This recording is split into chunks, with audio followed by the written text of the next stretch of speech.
श्रीमन्महागणाधिपतये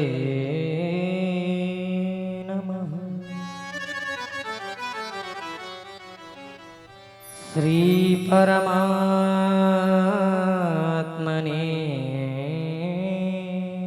नमः।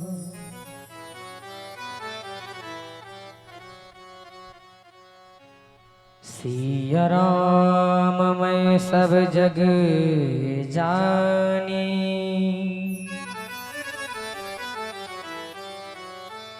करऊं प्रणाम जोरी जुग पाणी।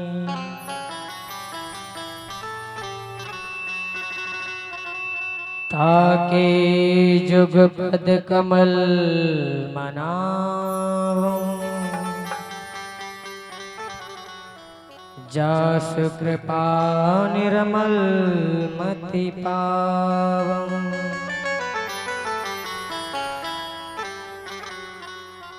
जयंती मंगला काली, भद्रकाली कपालिनी।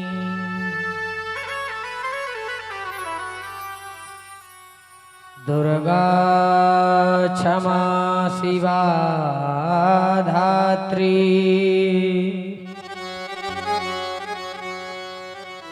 स्वाहा स्वधा नमोस्तुते।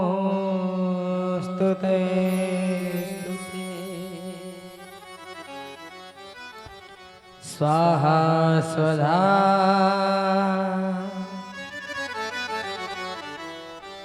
नमोस्तुते।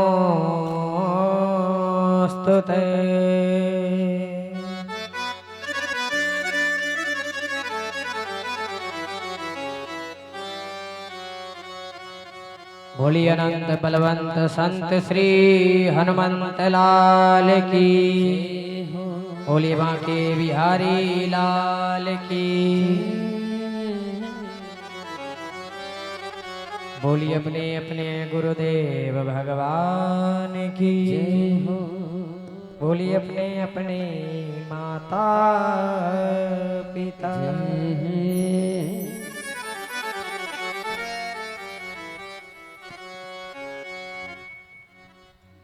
सर्वप्रथम हमारे आसन में विद्यमान सभी ज्ञाता ज्ञात दिव्य शक्तियां, आसपास दूर दराज से पधारे हुए समस्त श्रोता बंधु महानुभाव भक्तजन, माताएं बहनें व नन्हे मुन्ने बाल गोपाल, सभी पवित्र आत्माओं को यथाउचित वंदन अभिनंदन। साथ ही साथ आप सभी भक्तों का हार्दिक स्वागत है इस कार्यक्रम में। तो आइए कथा में प्रवेश करें, जिसके पहले दो बार प्रभु का पावन नाम गुनगुनाते हुए चलेंगे। और जैसा कि ये धीरे धीरे समय आगे कम ही पड़ रहा है। आज कथा का चतुर्थ दिवस यानी चौथा दिन है, और चौथे दिन के मध्याह्न बेला में आप सभी एकत्रित हुए हैं। तो अधिक समय अब हमारे आपके पास सत्संग करने का नहीं रह गया है। तो जितना भी समय शेष बचा है तो उसका सदुपयोग अवश्य करें। और जो भक्तजन अभी तक नहीं आ पाए हैं वो एक बार भगवान के पावन दरबार में अपनी हाजिरी जरूर लगा लें। तो आइए अधिक समय न लेते हुए दो बार प्रभु नाम संकीर्तन, उसके बाद हम कथा में प्रवेश करते हैं।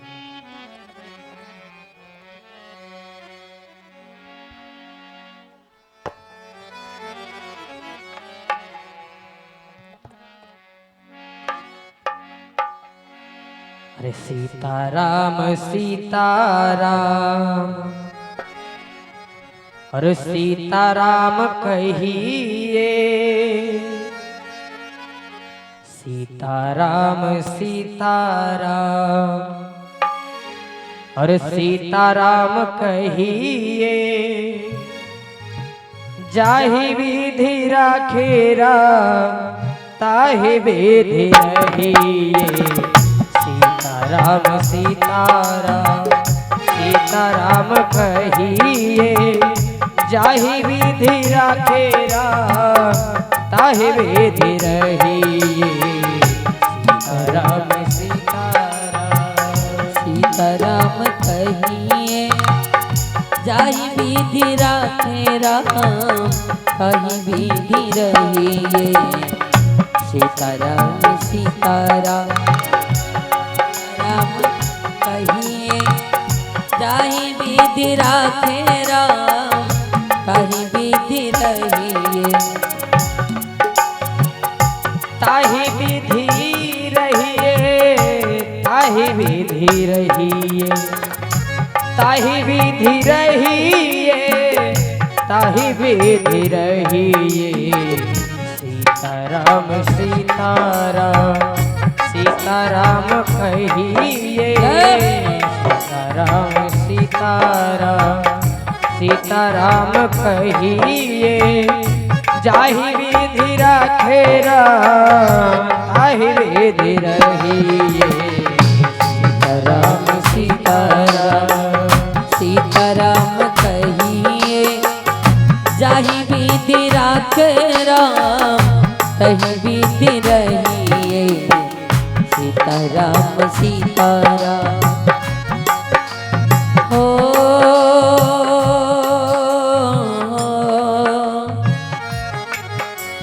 हो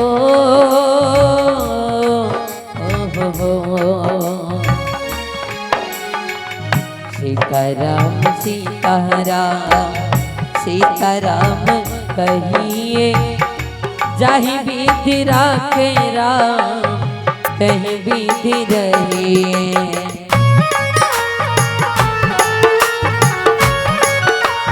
हरि बोल।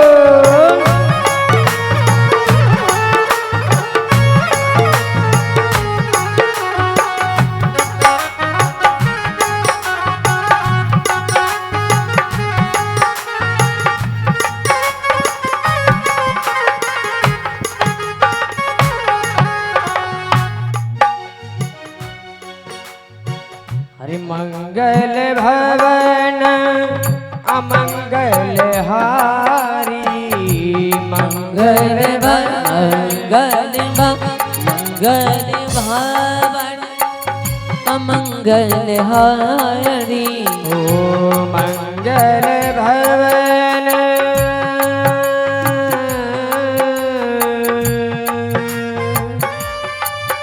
अमंगल हारी,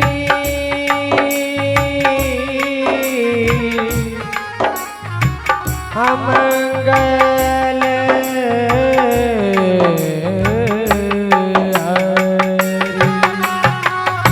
मंगल भवन अमंगल हारी, मंगल भवन अमंगल हारी। उमा सहित जही जगत पुरारी, उमा सहित जही जगत पुरारी।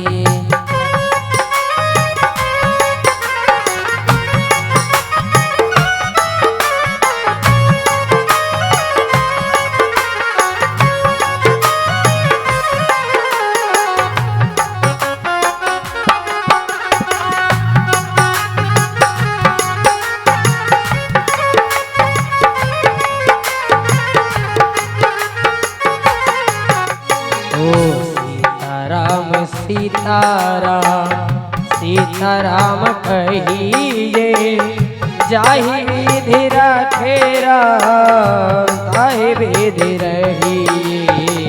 सीताराम सीताराम, सीताराम जाहि विधि रखेरा ताहि विधि रहिए सीताराम सीताराम।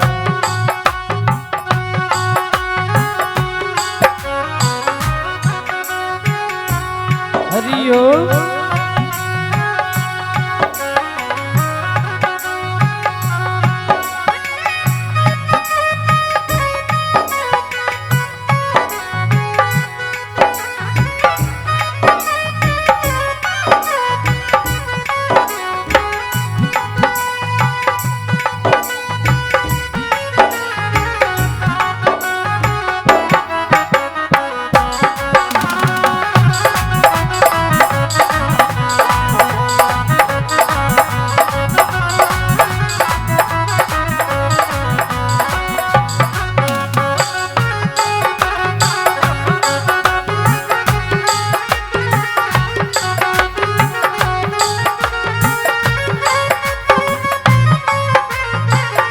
ताहि विधि रहिए सीताराम सीताराम सीताराम कहिए जाहि विधि रखेरा ताहि विधि रहिए सीताराम सीताराम सीताराम कहिए जाहि विधि राखे राम तहि विधि रहिए। ऐसा नहीं बनेगा।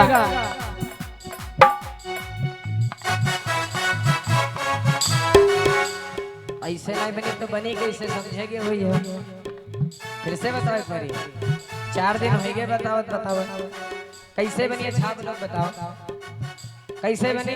देखो दो बत्ते होशियार तुरंत समझ गए कैसे बनी। सबके हाथ उड़ जाए। भगवान का नाम है, हम जब अपन नाम लेते हैं तो ना उठाए। पीछे तक जितनी माताएं भैया दादा लोग बैठे हैं सबके हाथ ऊपर ऊपर उड़ जाए। ऐसा तो ना है कोई बगल फटी हुई तो शर्माती हुए भाई, बगल फटी हुई तो एक ही उठाए दिया ना दिन हो उठाए। सबके हाथ पीछे तक उड़ जाए, कोई खाली नहीं रह चाहिए। और ताली बजाते हुए बोलिए 1 2 3 4।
अरे सीताराम सीताराम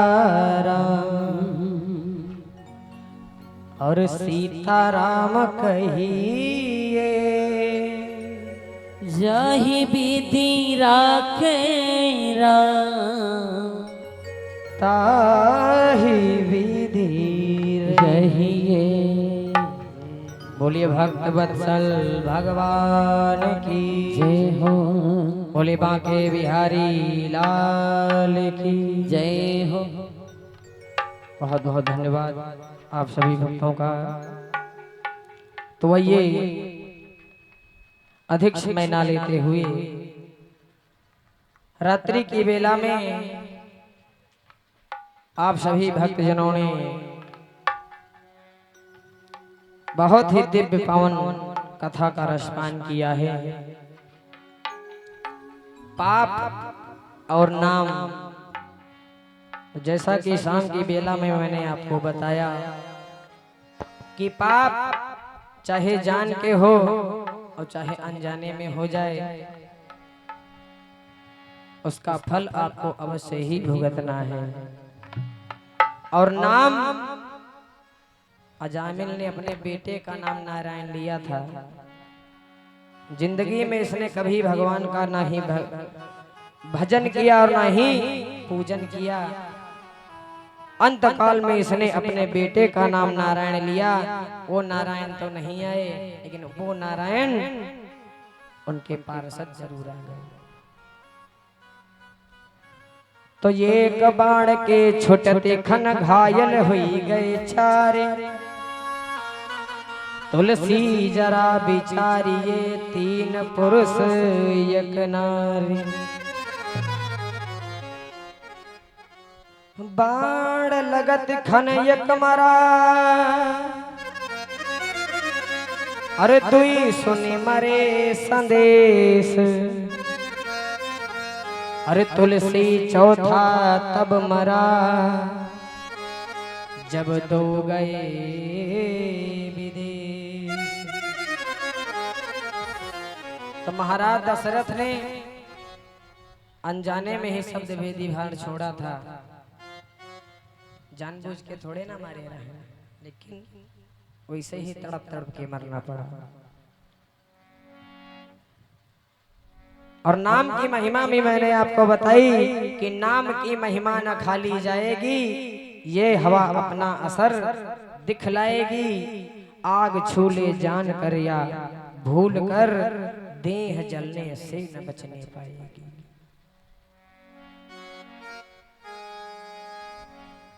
अजामिल ने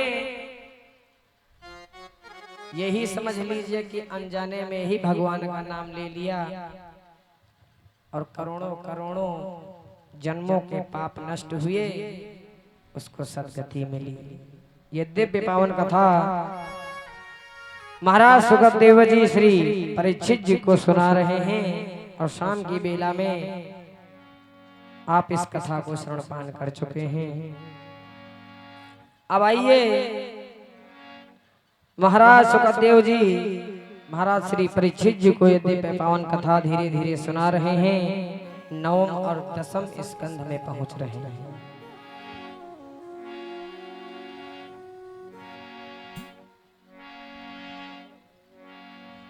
तो राम है सो श्याम है और श्याम है सो राम है,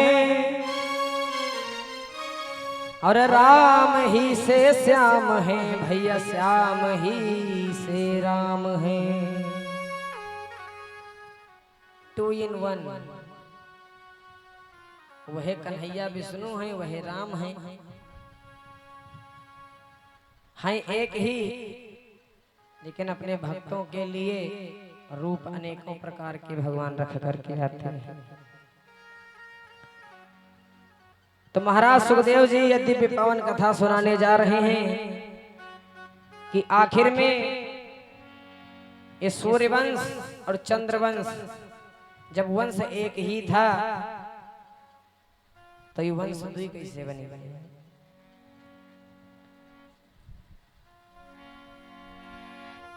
महाराज परीक्षित जी ने प्रश्न कर दिया कि महाराज बाद में कथा सुनाए, पहले ये बता हमको विस्तार से सुनाओ कि जब वंश एक रहे तो दुई वंश कैसे हुई गए। बहुत ध्यान से सुनिएगा।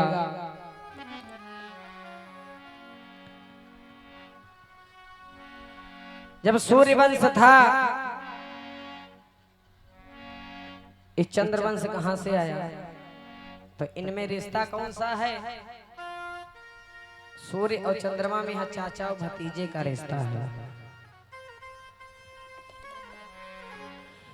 के भानु भतीजे शशि चचा, यह संबंध अखंड, चंद्रवंश रविवंश का हुआ न भेद प्रचंड।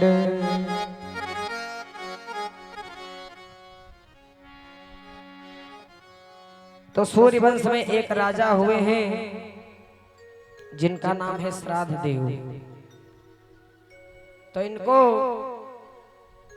सभी सुख मिले हैं, लेकिन एक सुख नहीं मिला, वो है चौथे नंबर का सुख। और राजा लोगों को यही सुख बहुत कम देखने को मिलता था। बोले पहला सुख जब सुंदर काया, पहला सुख जब सुंदर काया, पहला सुख जब सुंदर काया, पहला सुख जब सुंदर काया, पहला सुख जब सुंदर काया, दूजा सुख जब घर में माया, दूजा सुख जब घर में माया, दूजा सुख जब घर में माया। पहला सुख जब सुंदर काया और दूजा सुख जब घर में माया। तो पहला सुख यही है जब सुंदर काया हो।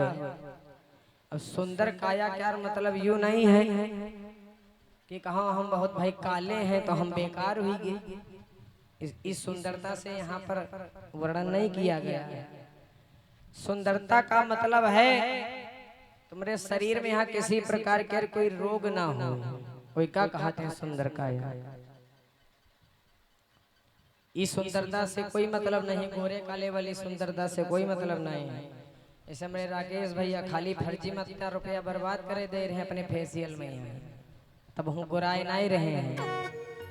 और बहे हम देखे न इनके पास जब तिलक नहीं लगेगा, इनके देख लो माथे में लागा है, पाउडर लगाए का है माथे में तिलक की रीजे।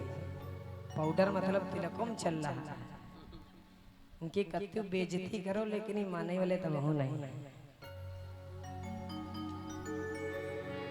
खैर, तो पहला सुख जब सुंदर काया और दूजा सुख जब घर में माया। शरीर एकदम फिट होए, गोरे और काले से मतलब ना है, मतलब कोई प्रकार का रोग ना होए, ना शुगर होए, ना बीपी हाई होए, ना कम ज्यादा हो, यानी फिट हो एकदम शरीर। और दूजा सुख जब घर में माया, बढ़िया शरीर एकदम फिट है।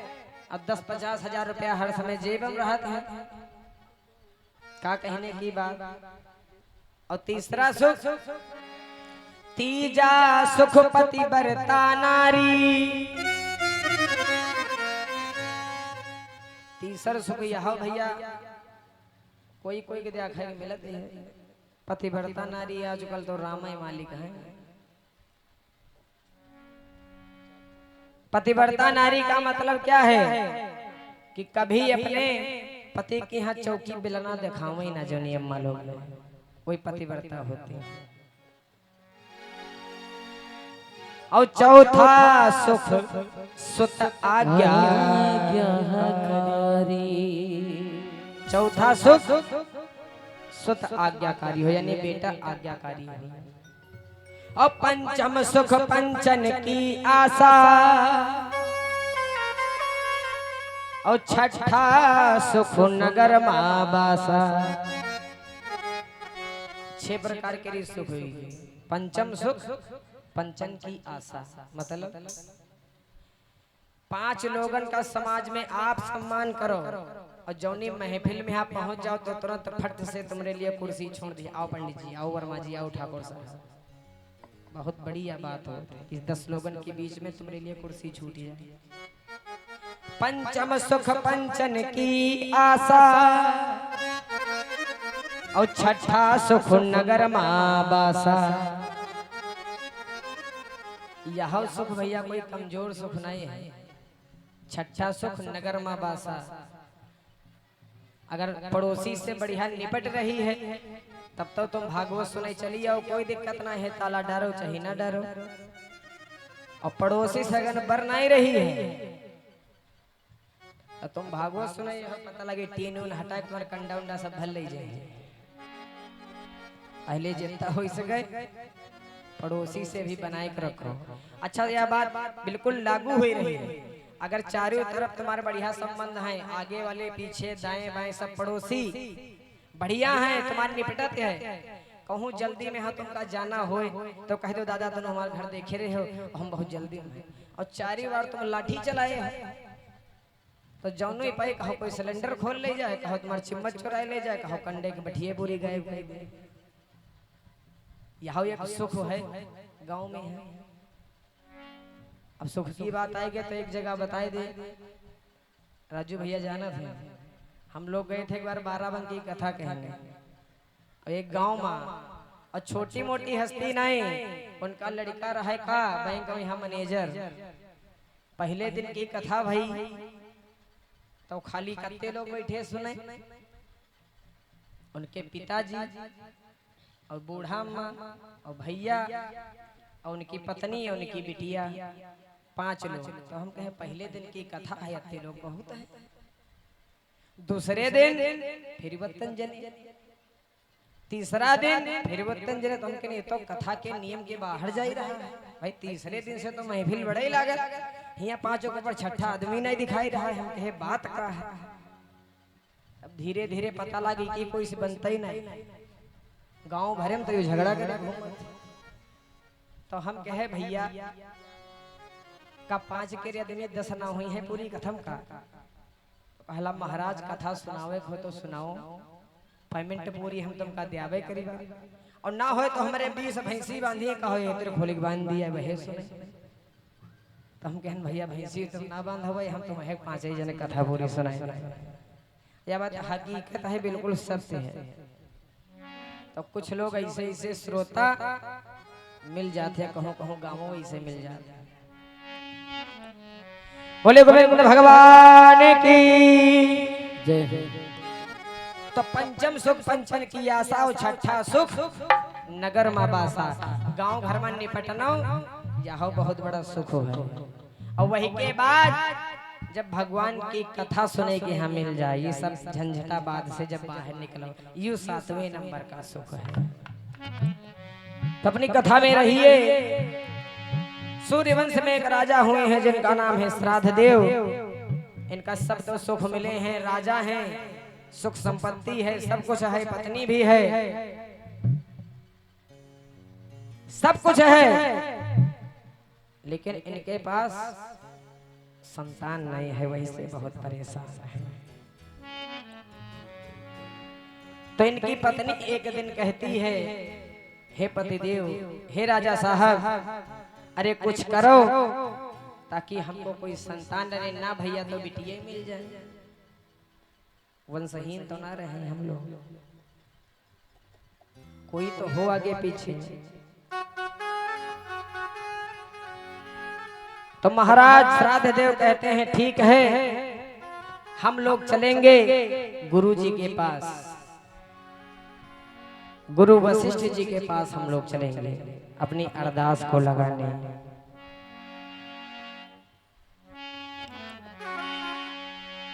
के गुरु ग्रह गयो तुरंत न पराई,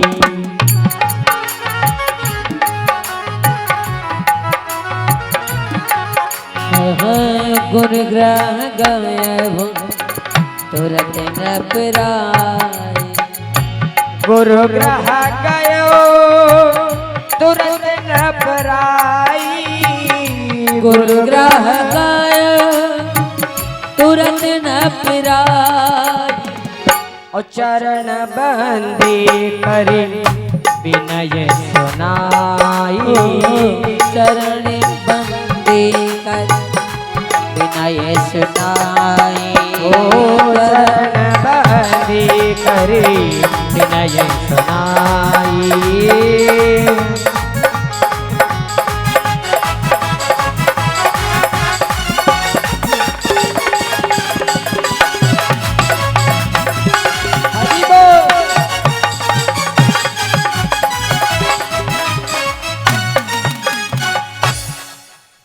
गुरु ग्रह गयो तुरंत न पराई, चरण बंद कर विनय सुनाई। राकेश भैया तुम आल्हा अक्षर का और सुनाए हमारे जो कहते हैं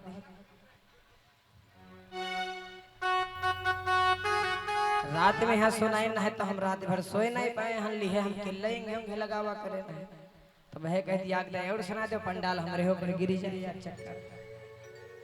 जब हम कहित है कि लालापुर में आल्हा भवन है कि पानी बरसा नहीं, तो कब मना कहीं पठे पठाई रहे हैं कि भैया लालापुर वाई देखे रहे हो पंडाल जाए वाला है धीरे धीरे।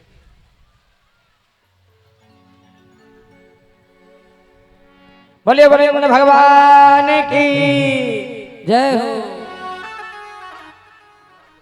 अब कथा जब तक लास्ट ना हो जाए तब तक आल्हा का नामों ना कहूँ ले लियो। हम बताइए वह दे ये हम तुमका पहुड़ारा भर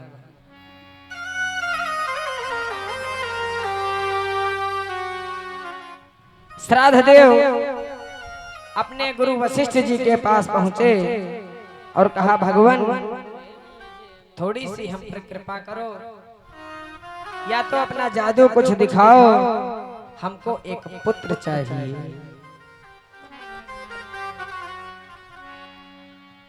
तो गुरु जी कहे लगे ठीक है जाओ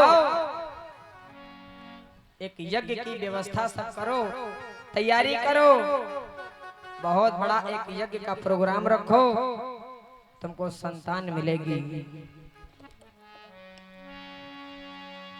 और तब के राजा लोगन के यहाँ यही चीज सिखाई जाती थी, जब संतान नहीं होती रहे तो गुरु जी के पास जाते रहे और गुरु जी ये बात बताते थे, कोई ना कोई उनकी समस्या का हल निकाल ही लेते थे। क्योंकि भगवान कहीं के अधीन है, भगवान है मंत्रों के अधीन, और मंत्र कहीं के अधीन है, मंत्र है ब्राह्मण के अधीन। कहा जाओ हम यज्ञ करवाएंगे, प्रभु की इच्छा होगी तो तुम्हारी इच्छा अवश्य पूर्ण होगी। के मंत्र महामणि विषय व्याल के और मेटत कठिन कुअंक भाई के। बहुत क्षमता होती है मंत्रों में। सारी तैयारियां हो गई, गुरु जी भी आ गए और कुछ सहयोगी जो आचार्य ब्राह्मण थे वो भी आ गए। तो गुरु जी ने पूछा कि ये हवन किस लिए कराया गया है? तो किसी ने बताया कि संतान के लिए कराया गया है। तो गुरु जी ने ये कहा संतान में है उनका चाहिए का बेटा या बेटी। तो सहयोगी ब्राह्मण ने कहा ये तो बताई नहीं है कि भैया चाहिए कि बिटिया, ये बताई नहीं संतान चाहिए। आप रुकिए हम पूछ करके आते हैं कि बेटा चाहिए या बेटी। सहयोगी ब्राह्मण पूछेंगे राजा साहब और रानी दोनों लोग बैठे हैं कि राजा साहब आपको क्या चाहिए बेटा या बेटी? तो राजा साहब तो कुछ ना बोल पाए और रानी साहिबा ने पहले ही अपनी फरमाइश लगा दी है। क्या कहा कि रानी ने कहा ब्राह्मणों से, अरे रानी ने कहा ब्राह्मणों से वो यज्ञ विधान रचा जाए।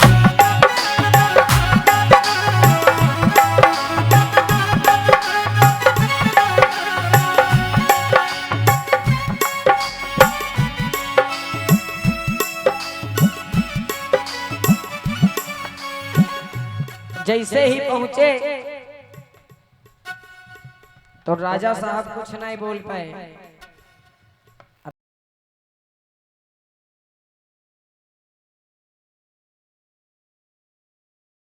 बोले वाके बिहारी लाल की जय जय।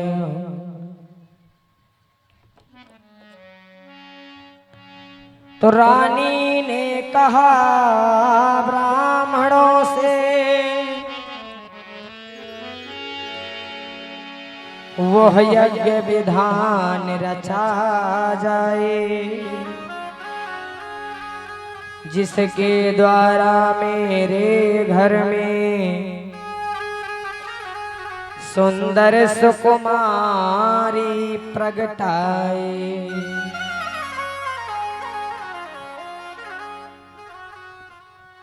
राजा साहब तो कुछ ना बोल पाए, रानी साहिबा पहले ही बोल दी कि हमको एक सुंदर सुशील कन्या चाहिए। विधि विधान से यज्ञ कराया गया। आज रानी गर्भ से हुई। धीरे धीरे समय चक्र चलता रहा। अब भैया जन्म का समय आया तो राजा साहब इतने दिन बाद पिताजी बनने जा रहे हैं, तो अपने अपने जितने भी रिश्तेदार नातेदार हैं सबका फोन घुमाई दिए, चिट्ठी भेज दिए कि सब लोग दौड़े चले आओ। काहे? अरे राजा साहब के यहाँ बहुत सालों बाद आज खुशी हो आने वाली है। का मालूम राजन क्या मामला है, कार हीरा जेवरात लुटाई दे, आई जाओ तो मुँह पंचे के माला पाई जाए, मारे अमीर हुई जाइए, सब जने चले आओ। भीड़ों पर भीड़ लगी है आज। और राजा साहब सारे गोदाम खाली करवाए के बोरा पे बोरा लगवाए रहे हैं। सोना के बोरा अलग लग रहे हैं, चांदी के बोरा अलग लग रहे हैं, हीरा के बोरे अलग लग रहे हैं, एक तरह तरह के। और राजा साहब बीच में खड़े हैं। जैसे ही अंदर से आवाज आवे कि भैया भाई, तो हम लुटाई दे खट से। तब तक एक दासी दौड़ते हुई आई। अरे बधाई हो महाराज, बधाई हो। राजा साहब बहुत प्रसन्न रहे। बताओ क्या समाचार लेकर के आई हो? दासी ने कहा महारानी ने एक बहुत सुंदर कन्या को जन्म दिया है। राजा साहब जैसे सुने तो उनका मुंह सूखेगा, इतना बड़ा कर रहेगा। तो अपने कर्मचारी से कहला गए, जितने बोरा लगे रहे इनका फिर से गोदाम में हटा दिया जाए। तो कुछ लोग कहला राजा साहब लुटाई हो नहीं का? कहला का लुटाई बिटिया भाई है, भैया भाई होते तो लुटौते। और हम तो कहते हैं बिटिया यदि हो तो जरूर खुशी मनाओ, क्योंकि भैया होते हैं केवल भाग्य से और बिटिया होती है सौभाग्य से। अब लड़का इतने बैठे यूं ना सोचे हमारे कोई जरूरत नहीं है, तुम्हारी जरूरत।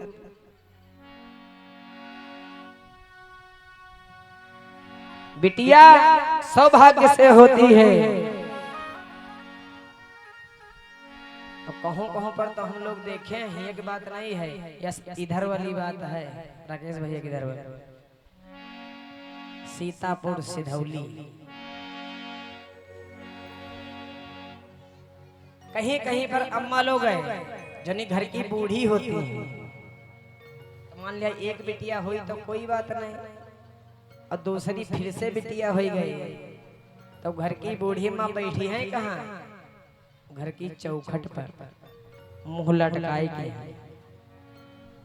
राहगीर कोई जाए रहा है, पूछे ले, अरे काकी हमारे इधर खुशी आवे वाली रहे, का हुआ? तो बूढ़ा कहती भावा का बिटावा फिर फाटी पड़ी, बिटावा फिर फाटी पड़ी। मतलब ये बूढ़ा कोई की बिटिया नहीं रहे, ये घूरे से निकलेगा ही रहे, जैसे कुकुर मुत्ता निकले।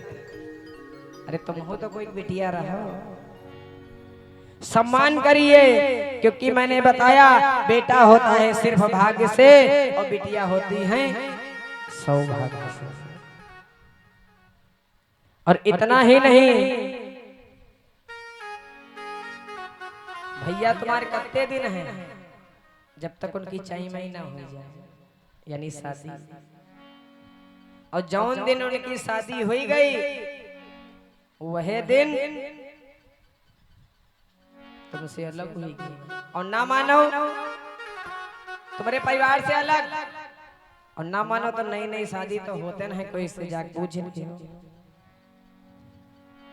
जाओ और कह दे और भाई साहब क्या हाल चाल है, कहीं बहुत बढ़िया और सब ठीक है और तुम्हारे परिवार ही है, तो क्या कहता ना ये सही हमारा परिवार तो ससुराल है, यानी कि खाली पत्नी नहीं है और इनका परिवार ससुराल में पहुंच गया।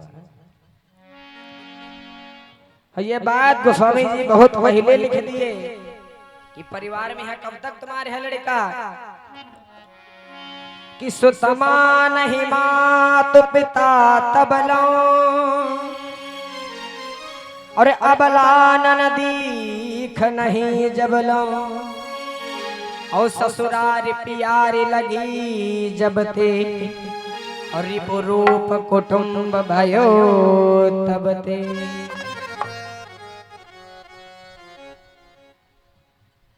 जब से इनकी शादी हुई गई तब ते ससुरार प्यार लाग लगे और रिपु रूप कुटुंब भयो तब ते। रिपु माने शत्रु और कुटुंब माने परिवार, परिवार वाले बस सब शत्रु हुई गए। कोई कोई लड़का देखे ना अपनी सगी वाली मम्मी जो उनका 9 महीना में प्याटम रखे लालन पालन के इतने बड़े से पाल के यहाँ कह दिए तिनका कहा थी अम्मा मम्मी या बूढ़ा, और अपनी जब जाते हैं ससुराल में हैं तब बड़े प्रेम से कहते हैं मम्मी जी। और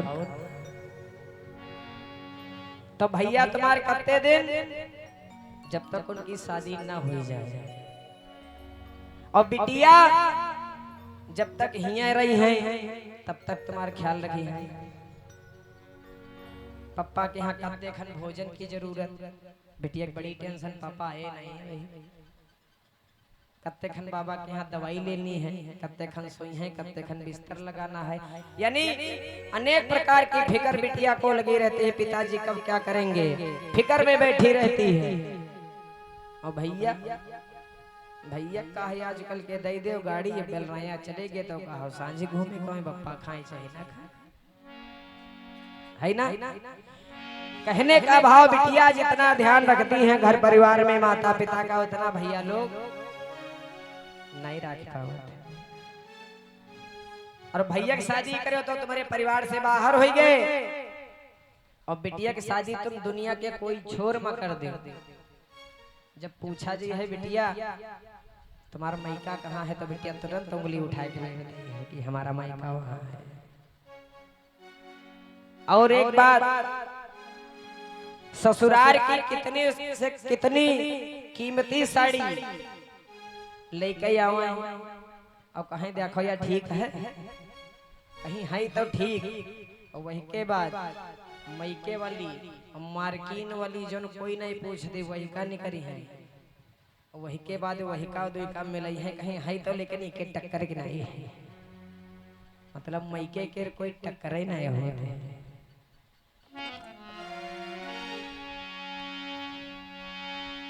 तो बिटिया का जैसे ही राजा साहब ने सुना कि जन्म हुआ है, कहा जाओ जितने कर्मचारी हैं जितना राशन पानी और सोना चांदी सब फिर से गोदाम में लौटाओ, तो पैसा ना लौटेगा का है बिटिया हो जाए।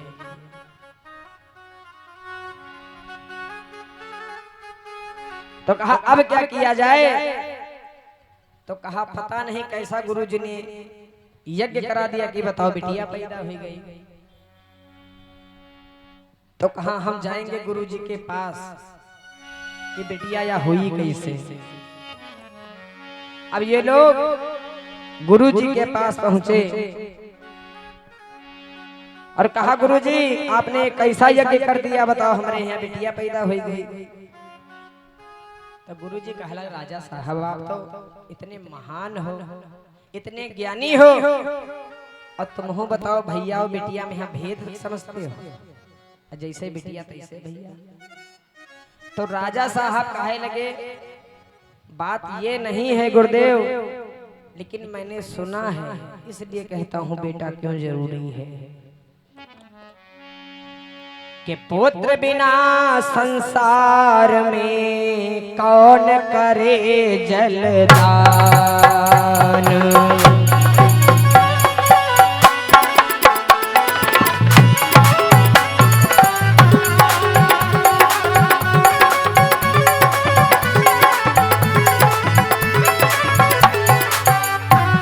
अरे पुत्र बिना संसार में अरे कौन करे जलदान। और पिंडोदक बिनो नरक बस भैया भाषत वेद पुराण।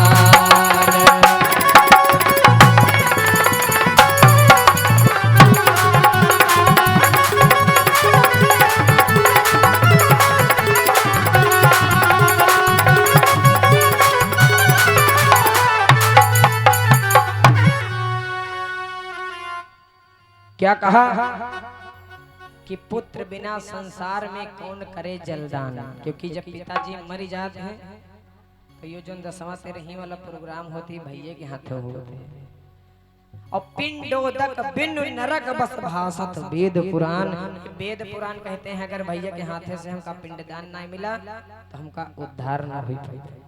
ये लिए हमको बेटा चाहिए। बाकी हम बेटा बेटी में गुरुदेव फर्क नहीं समझते हैं, इसलिए कह रहे हैं कि हमको बेटा चाहिए।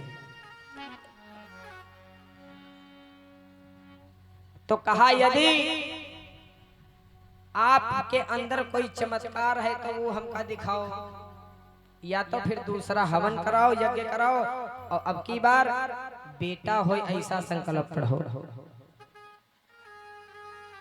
तो कहा ऐसा है राजा साहब इतना खर्चा करे कोई जरूरत नहीं है, ऐसा करो रानी साहिबा के गोद में है बच्चे के यहाँ देव। अब है कि हम काये पलटे दे रहे हैं। अब क्या हुआ, जैसे ही रानी ने इस बच्ची को गोद में लिया और गुरुजी ने नमन करके जल जैसे ही मारा मंत्र पढ़ के काये बदल गए भैया। बिटिया से वही भैया बन गए, कन्या से वही बालक के रूप में परिवर्तित हो गए। अब राजा साहब बड़ा प्रसन्न है और वहां से अपने राजमहल को वापस आए। अब धीरे धीरे ये बच्चा बड़ा हो रहा है, इसी का नाम पड़ा है सुब्दुम्न कुमार। ये श्राद्ध देव का बेटा है। धीरे धीरे सुब्दुम्न कुमार बड़े हो रहे हैं, अब जवान हो गए। तो राजा साहब श्राद्ध देव सोचे लगे अब बच्चा जवान हो चुका है, राज्य के भी योग्य हो चुका है, अभी का राजा बनाई दिया जाए। तो एक दिन की बात, सुब्दुम्न कुमार अपने जितने मंडली के उनके मित्रगण सहयोगी रहे दोस्त, उनका सबका बुलवाए और कहा चलो हमारे साथ टहले चला जाए कहीं घूमने। सभी लोग अपने अपने रथ पर सवार हुए और चल दिए। रथ चलते जा रहे हैं, चलते जा रहे हैं। अब भैया पहुंचे हैं एक विपिन में, यानी बगिया में। और जैसे ही ये रथ और रथ पर सवार जितने भी रथी हैं, इन सबकी काया बदल गई। जितने घोड़ा हैं वही सब घोड़ी बनी गई, और जितने राजा रहे नर वही सब नारी बनी गई। तो महाराज सुखदेव जी से परीक्षित जी पूछे, महाराज का था रोक देवे थे, पहले ये बताओ कि घोड़ा से घोड़ी और नर से नारी काहे बनी बनी। तो महाराज सुखदेव जी कहते हैं एक बार की बात है कि भोले बाबा इसी विपिन में, इसी बगिया में विहार करने को आया करते थे। तो सप्तऋषि भी यहाँ से गुजरे। तो भवानी बड़ा संकोच की, बड़ा शर्माई कि कहने को तुम महादेव कहलाते हो और रहे तुम्हारे घर पे कहीं मड़इयो नहीं। यहाँ पर आए तो यहाँ पर भी ये समस्या।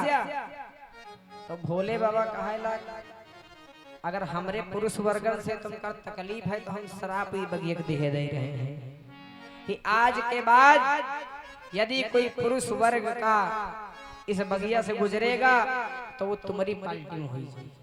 यानी घोड़ा है तो घोड़ी हो जाई है, बकरा है तो बकरी हो जाई है, और नर है तो नारी हो जाई है। तो अंबिका विपिन में जाते ही, अंबिका विपिन यह ले रख दिया गवा, क्योंकि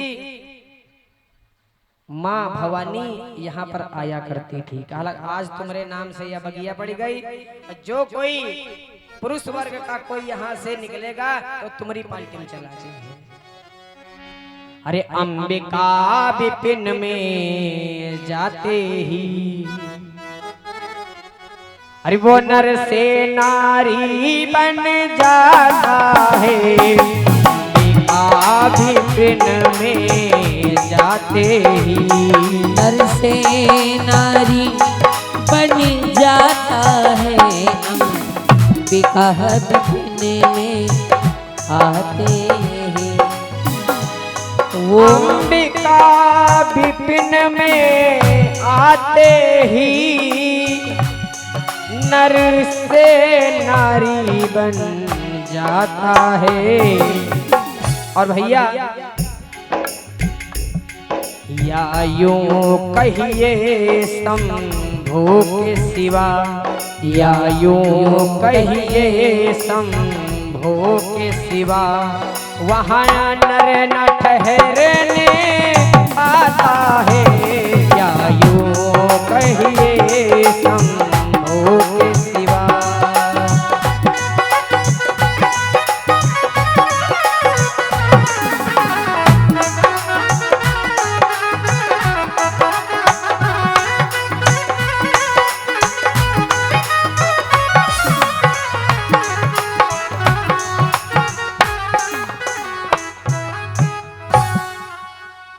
अंबिका विपिन में जाते ही नर से नारी बन जाता है, या यूं कहिए शंभू के सिवा वहां नर न ठहरने पाता है।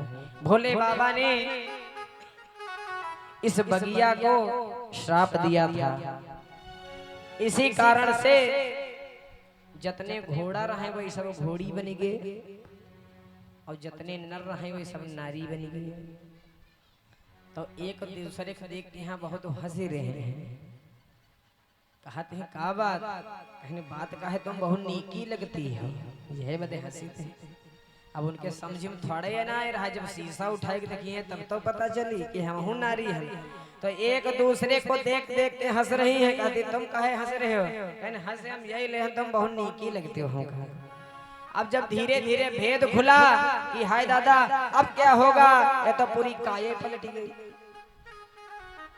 अब जैसे थोड़ी देर के लिए मान लो राकेश भैया पुरुष वर्ग में यहाँ आए हैं, अब कुछ ऐसी समस्या पड़ जाए कि पार्टी चेंज हुई जाए, तो कौन मोहल्ले के सिधौली जाई है?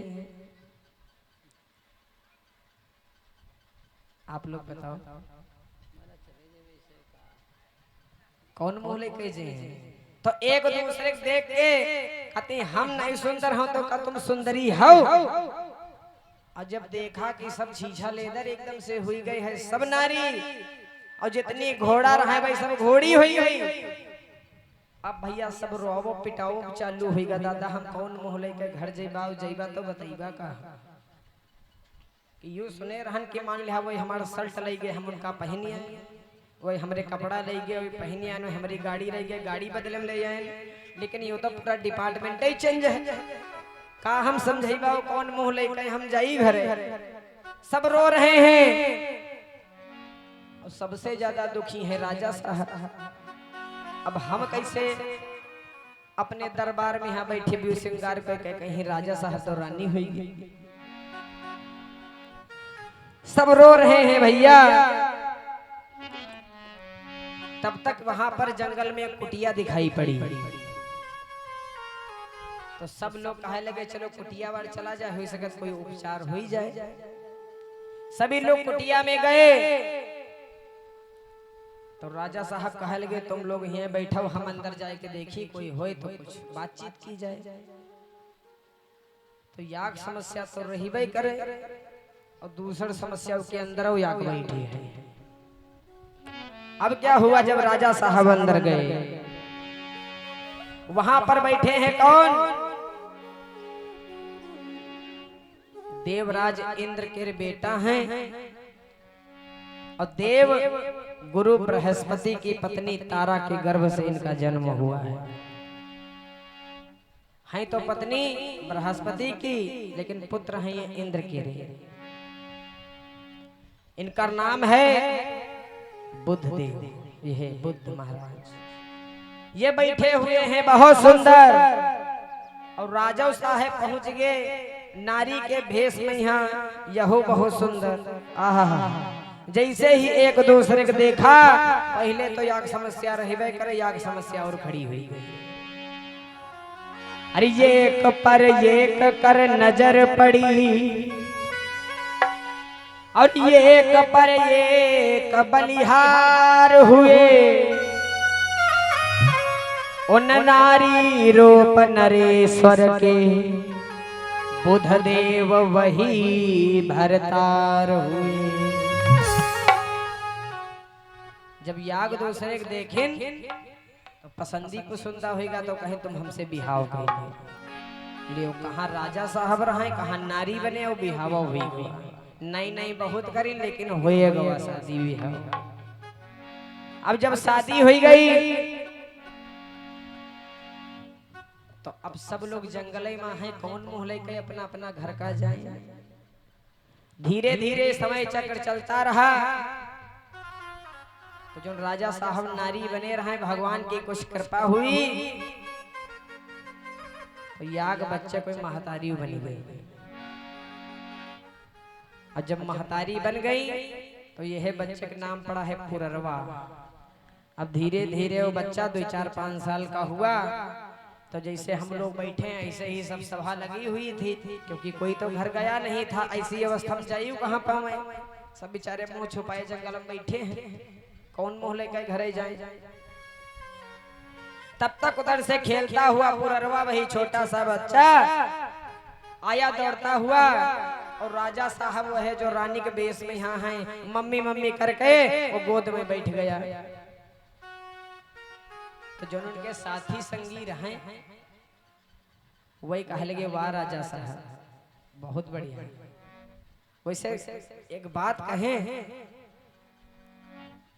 हाँ कहो, तुम्हारी पैदाइश जो है वह गड़बड़।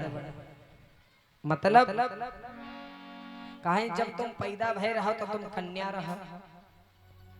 तो राजा साहब एकदम से चौंक गए, जब हम कन्या रहे तो हम बालक कैसे बने? बोले गुरु जी की कृपा हुई तो तुम बिटिया से भैया हुई गए। अब बताओ भैया हुए, वही के बाद तुम फिर नारी बन गए, और भगवान की कृपा हुई थोड़ी सी और तो तुम याग बच्चे की महतारी बन गए हो। अब ही ठीक है, तनु ख्याल कर लियो, हो सके भगवान फिर एक बच्चा दे दे, सुन ले। अब ही ठीक है। तो राजा साहब बहुत जोर से बिगड़े, अलग अरे मूर्ख, जब गुरु जी बिटिया से भैया बनाई सकत हैं तो का हम लोगन के यहाँ नारी से नर नहीं बनाई दे हैं? तो कहीं राजा साहब अब ही ठीक है भैया, क्या गिरी महतारी हो सकत भगवान फिर से सुन ले, तो जल्दी ख्याल कर लो।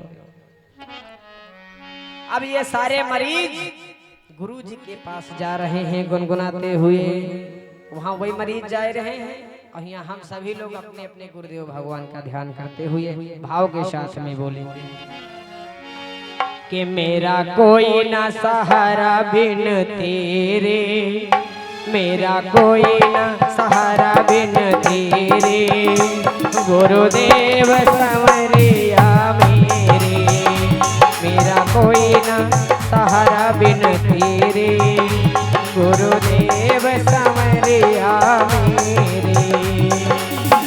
ओ गुरुदेव समरिया मेरे, सभी लोग ताली बजाते हुए, समरिया मेरे सभी लोग गुरुदेव समरिया मेरे, हो मेरा कोई ना मेरा कोई ना, हो मेरा कोई ना सहारा बिन तेरे, गुरुदेव समरिया मेरे।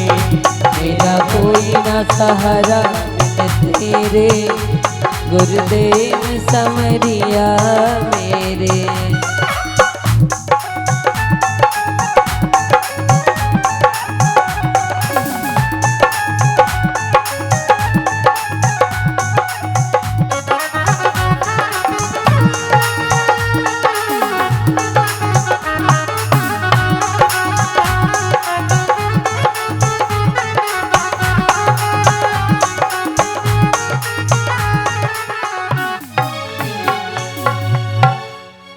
अरे मेरा कोई ना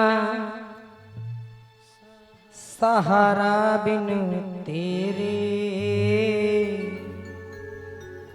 गुरुदेव समरिया मेरे।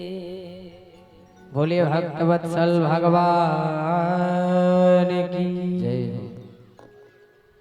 ये सारे मरीज पहुंचे जाए के गुरुजी के पास, गुरुजी हम पर कृपा करो।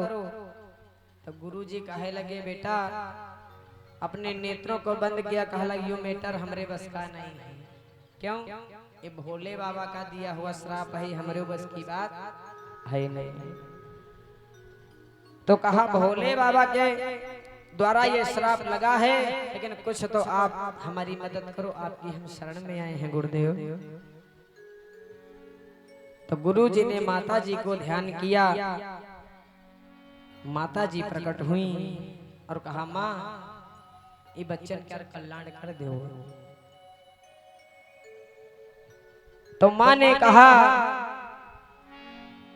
श्राप दिया है मेरे भोले बाबा ने, तो हम तो इसका दूर कर नहीं सके थे। तो गुरु जी ने कहा मान लिया, श्राप दिया है उन्होंने, ठीक है, लेकिन आप उनकी अर्धांगिनी हो, जीवन संगिनी हो, धर्म पत्नी हो, तो आधा पावर तो तुम्हारे भैये है उनका। तो माता ने कहा हाँ थोड़ी सी मैं कृपा कर सकती हूँ। कितनी? कि ज्यादा तो कुछ कर सकती हो नहीं, लेकिन कुछ अंतर आएगा। अरे मास भर रहेगा पुरुष वेश, मास भर नारी दिखलाएगा। ज्यादा तो हम नहीं कह सके, लेकिन इतना कह सके थे कि ये लोग 1 महीना के लिए अपनी अवस्था में चले जी हैं, यानी पुरुष वर्ग में यहाँ हुई जी हैं। और जैसे 30 दिन लगी है, फिर लेडीज बाल्टी माई जी हैं। तो राजा साहब कहला अरे अत्ते बहुत है, कम से कम घर तो अपन देखे हम अत्ते दिन से बाहर पर भाई। जब हम अपनी पाल्टी माई जीवा यानी पुरुष हो जाए भाई, तो घर तो हम चले जाएंगे, हाल चाल तो ले। अब ये सारे प्रसन्न होकर के चल रहे हैं, सब लोग तो स्वतंत्र हैं, लेकिन राजा है प्रतंत्र। काहे? क्योंकि राजा साहब जब चले तो वही जो इनका पर्सनल वाला बेटा है वो ठप से हाथ पकड़ ले और कहा लग तुम नहीं जाओगी। तो कहे लग राजा साहब बेटा जाऊंगी नहीं जाऊंगा। अब काया हमार चुकी है बदल, और हम लेडीज पार्टी में नहीं रहेंगे, हम हो गए जेंट्स पार्टी। तो गुरु जी ने कहा जाओ, लेकिन ये लड़का के साथ हम लेकर जाओ। तो राजा साहब जाए तो रहे हैं, लेकिन वो लड़का का छोटा साहब का समझावत जा रहे हैं। क्यों बेटा?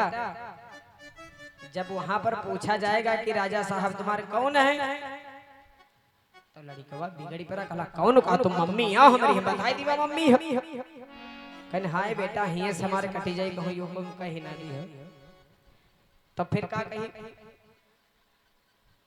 तो राजा साहब कह लगे तुम ऐसा बताए थे कि हम एक अनाथ हैं। राजा साहब हमें मिल गए, हम बहुत रोए, गिड़गिड़ाए, चिल्लाए कि हमारा कोई नहीं है, अपनी शरण में हमको ले लो। तो राजा साहब के यहाँ दया आई गई और राजा साहब हमका अपने घर लिए चले आए। यू बताई दी है यू बेटा ना कहे हमारी मम्मी है ने हम कोई वर के नहीं रह जीवा। राजा साहब पहुंचे अपने महलों को, इनके जितने भी मित्र साथी थे सब अपने अपने घर पहुंचे। जब इतने साल बाद इतने महीना बाद घर पहुंचे तो सबकी घरवाली मारी आंखें लाल लाल एकदम के कहाँ रहा पूछिए तो भैया है कहाँ थे इतने दिन। तो कोई कहे हम चले गए रहन अयोध्या जी भजन करने, तो कोई कहे लाग हम नीमसार चले गए रहन, तो कोई कहे लाग हम हरिद्वार चले गए रहन। ऐसे सब बताए रहे बेचारे। लेकिन राजा साहब शर्म नहीं के हैं, वही जाए कि अपनी रानी साहिब बताए रहे कि ऐसी ऐसी समस्या आई रहे हमारे जीवन में, और 1 महीने के लिए माता जी की कृपा से ये शरीर फिर हमका मिल गया है, और तुम परेशान ना होयो। 1 महीना बाद हम तुम रही पार्टी में फिर आई जाएगा, यानी फिर लेडीज में पहुंच जाएगा, और फिर 1 महीना बीते है फिर हम अपने माई जी बा। ऐसे ही ये कार्यभार चलता रहेगा। तो जैसे ही 1 महीना धीरे धीरे पूरा हुआ, और 29वां दिन जब लगा यानी कल है अब काया बदले वाली है, तो इमरजेंसी मीटिंग बुलाई गई खट से, और कहा गया भैया कल ये आफत यही सब जने फिर वह पार्टी में चली हो, अब क्या करे हो। तो कुछ लोगों ने बताई दिया कि हम फिर बताए दिए हैं कि हम जा रहे हैं कुंभ नहाए, कोई कहीं जा रहा है कोई कहीं जा रहा है। लेकिन राजा साहब आप तुमका तो दरबार में बैठे है, तुम क्या करी है। तो राजा साहब कहे लगे देखो हम अपनी रानी साहिब दिहा है बताए कि या समस्या है, परेशान ना होयो। तो कहीं दरबार में यहाँ कौन बैठी।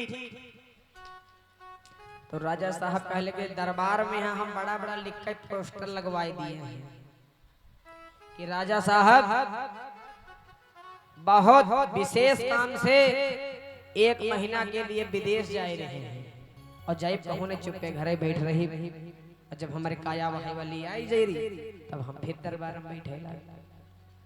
धीरे धीरे ऐसे ही ये कार्यभार चला रहे हैं।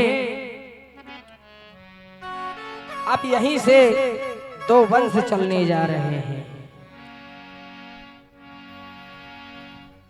अब बारी बारी से पहली बात तो इनका जो पर्सनल वाला बेटा है पुररवा, जो राजा साहब नारी बने रहे वो वाला, और अब जो इनकी नारी से 3 बेटा बारी बारी से हुए हैं, उत्कल, विमल और गए। यहीं से 2 वंश निकल रहे हैं कि पुरुषे जो शुभ संतान हुई वो चंद्रवंश कहलाया है, और 3 बेटों की संतति से शुभ सूर्यवंश प्रगटाया है। यानी कि राजा साहब का जो पर्सनल वाला बेटा है वहीं से चंद्रवंश चला है, और राजा साहब की जो रानी रहे उत्कल, विमल और गए। जब इन दोनों बच्चों की 4 बच्चे हुए गए, 3 रानी साहब के और 1 खुद का इनका पर्सनल वाला। जब इनकी शादी हुई तब इनके बच्चे हुए हैं, यहीं से 2 शाखाएं निकल पड़ी हैं, एक चंद्रवंश और एक सूर्यवंश। इसी वंश में भैया ये दिव्य पावन कथा महाराज श्री परीक्षित जी को सुना रहे हैं। इसी वंश का धीरे धीरे विस्तार होता गया, और एक राजा हुए हैं जिनका नाम है महाराज पुनर्वसु। ये कहाँ के राजा हैं? मथुरा के राजा। पहले भी का कहा जाता है मथुरा,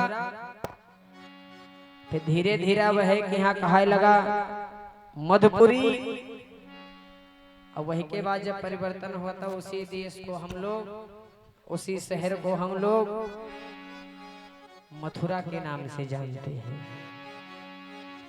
पुनर्वसु का विवाह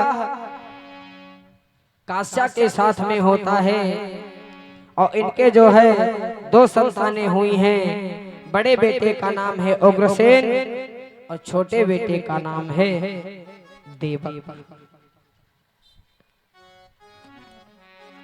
दोनों की शादी हुई। उग्रसेन की शादी पवन रेखा के साथ में संपन्न होती है, लेकिन वही बात, महाराज उग्रसेन के भी कोई संतान नहीं है। उनके छोटे बेटे आहू के कई एक बेटी और बेटा है। और एक बात और जाने रहे हो, कंस की जो बहन है देवकी, वह सगी बहन नहीं है, चाचा की बिटिया है। लेकिन कंस अपनी सगी बहनों को जितना प्रेम नहीं करता है, वैसे ज्यादा अपनी चचा जात बहन को मानता है। और त्रेता युग में जितने कलाकार हुए हैं, वही सब लगभग द्वापर में यहाँ आए हैं। जैसे राम जी त्रेता में हैं, वह कन्हैया जी बन के आए हैं। और जामवंत त्रेता युग के ही मिलेंगे। तो त्रेता की के माई और द्वापर बनी देवकी आई। ये देवकी जी वह हैं कैकेयी, जोनी रामचंद्र की यहाँ 14 वर्ष का वनवास कराई रही है।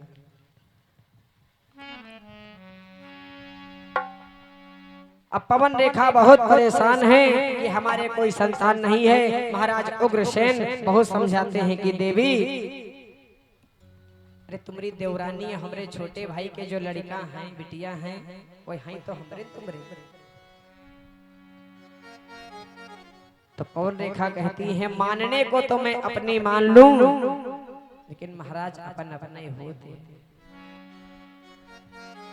तो एक दिन पवन रेखा अपनी सखियों के साथ में बगिया को टहलने जाती हैं। वहां पर क्या घटना घटित होती है। बहुत जोर का तूफान आता है, सारी सखियां इनसे बिछड़ जाती हैं। इतना भयानक तूफान आया कि सब उथल पुथल हो गया। सारी सखियां इनसे बिछड़ गई, दूर दूर हो गई।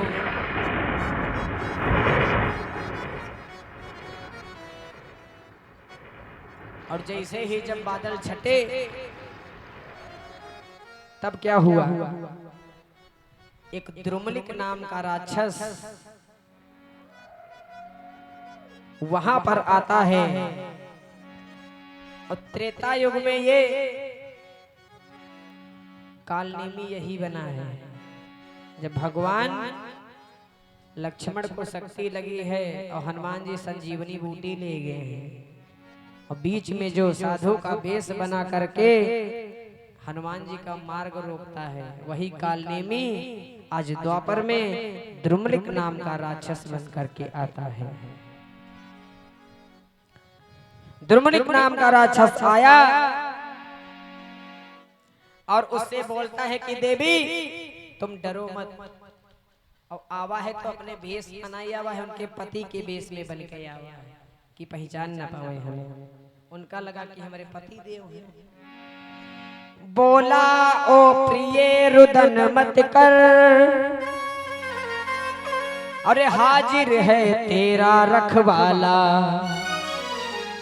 मेरे सामने तुझे देखे है कौन बड़ा हिम्मत वाला। तुम डरो मत, हम तुम्हारे साथ में हैं। तो ये समझ नहीं पाई, इनका लगा हमारे पति देव हैं। जब रूप ही पूरा चेंज करके आए तो कौन जान पाएंगे। आज द्रुमलिक नाम का राक्षस पवन रेखा के साथ में छल करता है। और जब यह बात पवन रेखा को पता चली कि हमारे साथ छल हो गया, ये होते राक्षस है, ये पति हमारा नहीं है, तब पवन रेखा कहती है मैं तुझको दुष्ट श्राप दे दूंगी। तब वो द्रुमलिक नाम का राक्षस कहता है हमका श्राप ना दो, तुम्हारी गोद इतने दिनों से सुनी थी, हमने तुम्हारी गोद को भर दिया है। और सुनो, तुम्हार जो बेटा हुई है ना, वो छोटा मोटा योद्धा ना हुई है, बहुत बड़ा बलवान योद्धा होगा। और राजा तो छोटी मोटी बात है, इंद्र को भी एक दिन वो हरा देगा। द्रुमलिक बोला, मेरे समान योद्धा होगा, अरे कोई भी जीत न पाएगा। अरे राजागण तो मामूली हैं, एक दिन वो इंद्र को हरा कर आएगा। लेकिन अब लेकिन लग गई है। अब कुछ ही शब्द हैं जहां पर लग जाए तो यानी कि कुछ ना कुछ गड़बड़ है। लेकिन अगर मगर हालांकि चूंकि किंतु परंतु ये जहां पर ते शब्द लग जाए हुआ कुछ ना कुछ गड़बड़ है। जैसे कोई के यहाँ साइकिल मांगे जाओ, बहुत तुम्हारे हितैषी हो, कहा भैया हमका साइकिल दे दो, तो कहीं भाई तुम्हारे लिए तो जान हाजिर है, तुम जो बताओ हम सब कुछ कह दी। लेकिन अब लेकिन पता नहीं घर में नहीं है कि दगी खड़ी है कि पिंचर खड़ी है।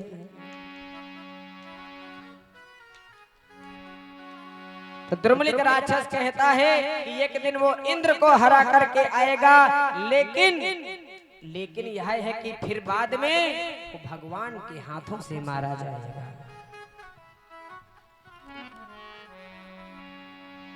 धीरे धीरे समय चक्र चला, समय पूरा हुआ। अब इस बच्चे का जन्म हो रहा है। गांडांत के मूल नक्षत्रों में इसका जन्म हुआ है। वैसे तो भागवत में कई एक नाम आए हैं, इसके 10 नाम आए हैं कम से कम, लेकिन एक नाम से सबसे ज्यादा जाना गया है। इसी का नामकरण हुआ, यह बच्चे का नाम पड़ा है कंस। ये कंस जब जन्मा तो जब जन्मा रहा तो मानो पूरा भूमंडल हिल गया है।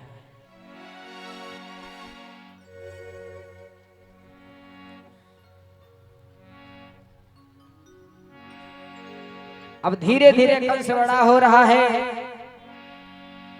बहुत शरारत करता है, छोटे छोटे बच्चों को कुआं में डाल देता है, तालाबों में डुबा देता है।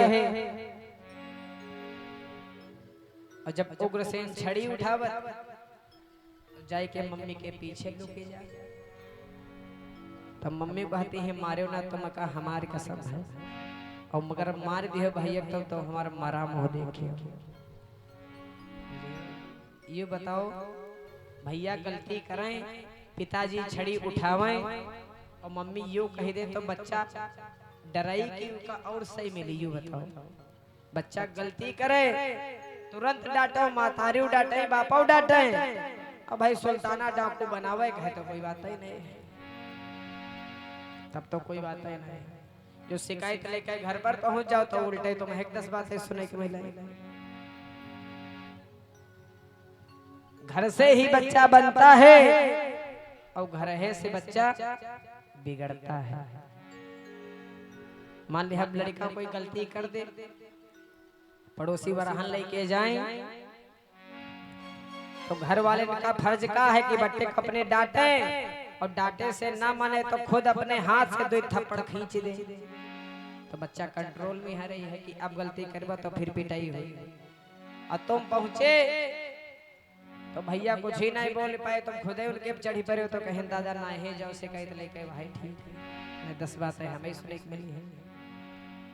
तो कंस एक तो इतने दिन बाद हुआ है, दूसरे बात अकेला है, तो जो कुछ भी करता है, और जैसे ही महाराज उग्रसेन मारने का प्रयास करते हैं तो मम्मी बचाए लेती हैं, ना मारो, इतने दिन बाद ही भैया भय।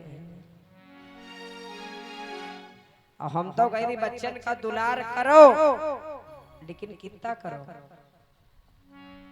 जितना जरूरी है उतना। कि खाना कपड़ा पढ़ना लिखना, बस अत्ते ही दुलार करो बच्चा। जो कुछ खाएं, कटरुआ खाएं तो कटरुआ खवाओ, धरती के फूल खाएं तो धरती के फूल खवाओ, है नहीं? फुलौरी खाएं तो फुलौरी खवाओ, मतलब जो कुछ खाएं वो खवाओ। खाना कपड़ा जो कुछ खाएं वो खवाओ, जैसा पहने ब्रांडेड चीज वो कपड़ा पहनाओ, ठीक? खाना कपड़ा पढ़ना लिखना, पढ़ाई लिखाई के लिए कहने कि नहीं पिताजी हम गांधी विद्यालय में पढ़े भी या विद्या मंदिर में तो खट्ट से नाम लिखाई दे। बेटा बिल्कुल पढ़ो, बस इतना दुलार बच्चों का है, बस अत्ता ही दुलार रखो। और गाली बक्के सोहबत बैठे, बेजा दुलार बच्चों का है।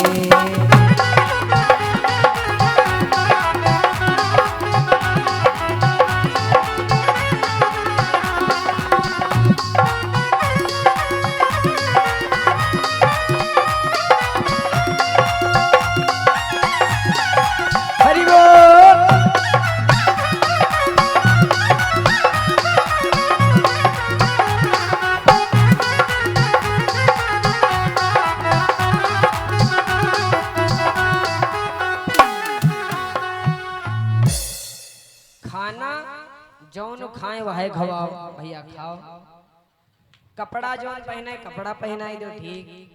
पढ़ाई जहाँ करें लिखाई करें कराए दो, बस इतना दुलार बच्चों का है।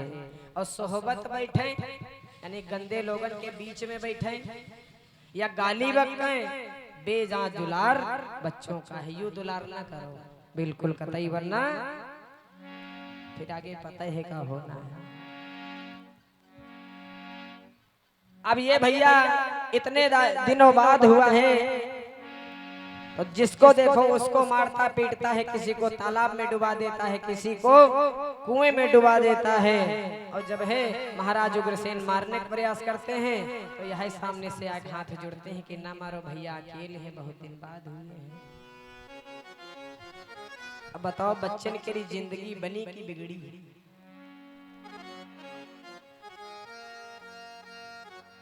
अब धीरे धीरे इसका उत्पात जो है बढ़ता ही जा रहा है।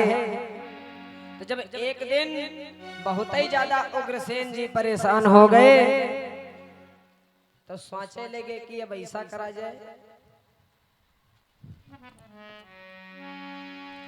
एक राजा ना बना दिया जाए, जब राजा बन जाए तो जिम्मेदारी समझी। एक दिन समझाते हैं, बेटा काहे तुम इतना उपद्रव करते हो, अरे राजा को ये कुछ करना शोभा नहीं देता। तो कंस कहेला पिताजी राजा तो तुम हो, हम तो राजा हन नहीं, हमार जौन जो कही तो उनकरी बात। तो उग्रसेन कहने लगे, अरे कर ले उपद्रव लाल,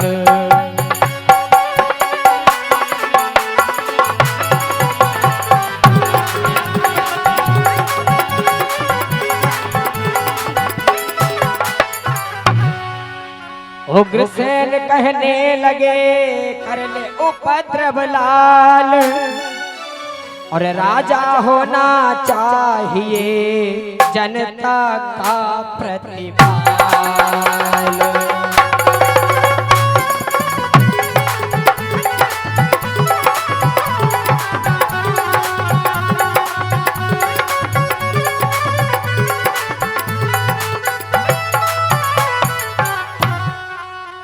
उग्रसेन कहेला बेटा तुम उत्पात ना करो, क्योंकि राजा प्रजा का पिता होता है, ये तुम्हारे शोभा नहीं थी। तो कंस कहेला पिताजी राजा तुम हो, हम थोड़े ना हैं। तो उग्रसेन भी विचार के अगर ये बात है तो लावी का राजा ही ना बना दिया जाए। जैसे गांव घर में अपने औलादी से अपने लड़कन से अम्मा लोग परेशान हो जाते हैं तो यह कहे लगते हैं कि कहीं के शादी वाले आई जाते एक शादी कई पे तो हमारा जू छूट जाते हैं। हम कहते यह गलती कबहू ना करी, है ना रजू? पहले तुम का घवाए हैं तो वही है तो वह न कघवाई है। जैसे विचार किया कि राजा का बनाए दिया जाए तो हो ही सकत है, कह रहा है कि हम राजा थोड़े न है, राजा तुम हो भाई, हम राजा हुए तब देखा तो उग्रसेन जी सोचे लगे कि इसको राजा बनाए दिया जाए तो हो ही सकत है, कुछ धर्मे हो जाए, कुछ अपनी जिम्मेदारी समझे। लेकिन यहीं पर सबसे बड़ी गलती करे जा रहे हैं महाराज उग्रसेन। क्या? जैसे हलवाई भैया कहें कि ऐसा है, कुतिया से कहें कि तुम ऐसा करो, तुम हमारा होटल देखे रहे हो, हम तुम कथा सुनिए जाए तो कुतिया उनका होटल देखी कि सब लगाए जबान चप चप चप चप चप जाए। या भेड़हा महाराज ने कह दे ऐसा करो, बकरीन कर फैसला तुम कह दो, तो कितना फैसला करी भेड़हा सब खाई जाए। वही करने जा रहे हैं महाराज, सबसे बड़ी गलती। आज इसको राजा बना दिया और पहले तो कुछ डर रही वो करे पिताजी का, अब खुद राजा बन गया, अब काहे की टेंशन। और गोस्वामी जी कहते हैं जब कोई पदवी मिल जाए तो आदमी अपने में नहीं रह जाते फिर कि नहीं को अस जनमा जग माही,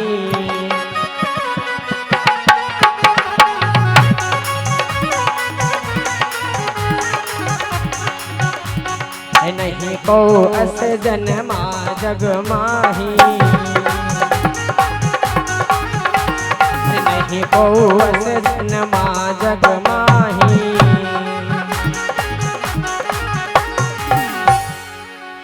नहीं को अस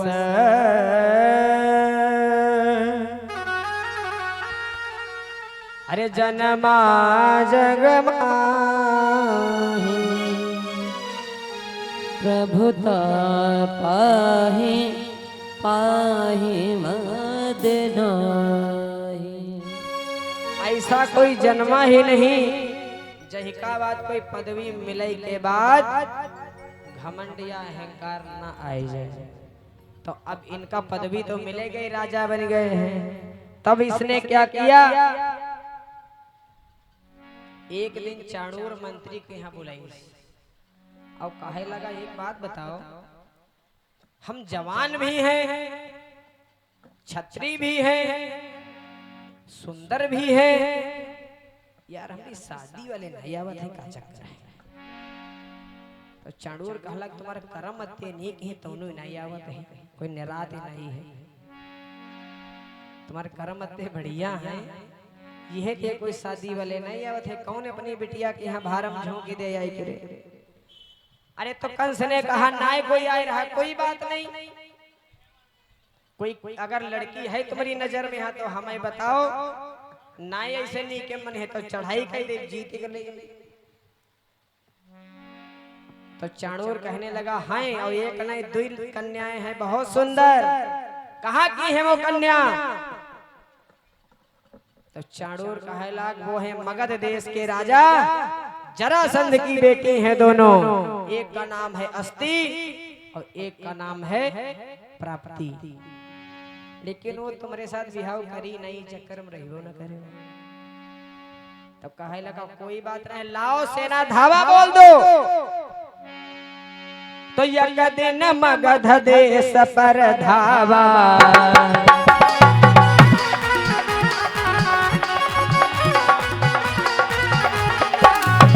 हर एक दिन मगध देश पर धावा, एक दिन मगध देश पर धावा, एक दिन मगध देश पर धावा,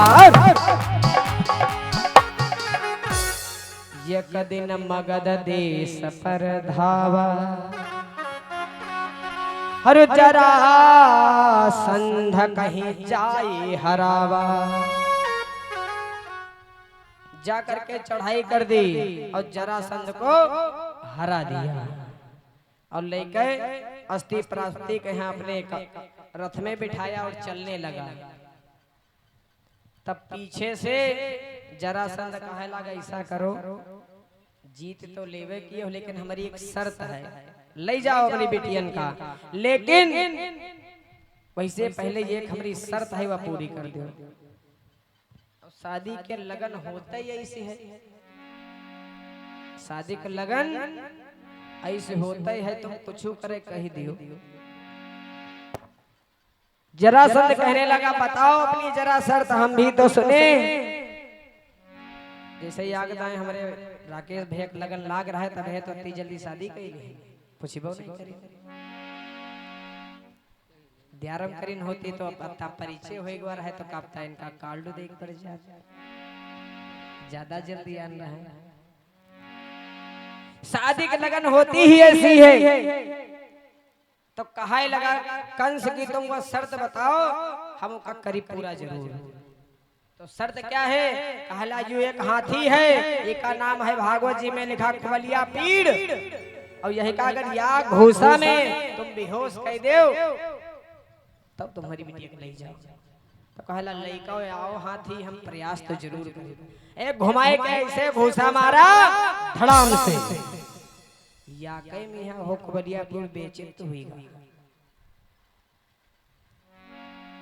और थोड़ी देर बाद उसका होश आवा, तब जरासंध कहता है ऐसा करो दामाद जी,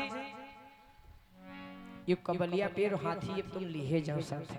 तो कहलक हाथी हम का करीबा दहेज में? कहलक दहेज नहीं, ये हाथी कोई ऐसा वैसा नहीं है, जौन दिन हाथी मर जाए तुम जान लियो ठीक हो गए, दूसरे दिन है तुम्हारी मृत्यु। तो कंस कहलक तब यो हाथी फिर ले जाए वाला है, जहाँ हो यो तो पहले एक ही पठे दीवा हमारी, यो तो पता हो जी हम कब मरीबा। जरासंध यहाँ से आता है और शादी कर लेता है। और हमारे विचार से शादी ब्याह कोई बहुत नीक चीज है यो नहीं, राकेश भैया तो महज कह ही रहे हैं, शादी विवाह बहुत बढ़िया चीज नहीं है, एक मेहंदी की तरह है। इसे मेहंदी देखो लगाओ तब वह दूसरी मेल होते हो, जब चढ़ते है तो वह लाल हो जाते हैं। कि शादी या कबियाद है भैया चाहो तो जाओ बरात।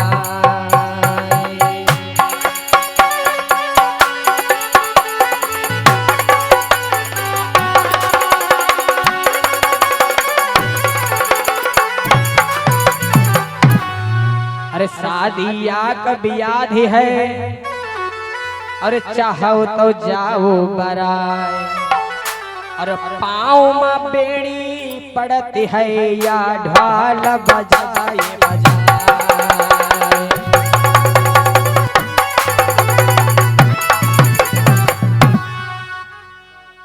या जो ढोल बजे रहे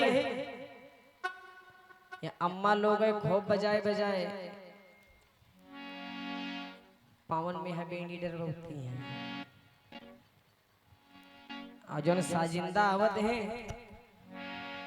बाजा वाले खूब बजावत है, काहेवत का देखो बैंड वाले जब बजावत है तो उनके चेहरे पर यहाँ कितनी खुशी होते हैं, काहे खुश होते जानते हो? कहते हम तो भरी पायन है शादी का, आज से तुम हो मरो जूझ हो,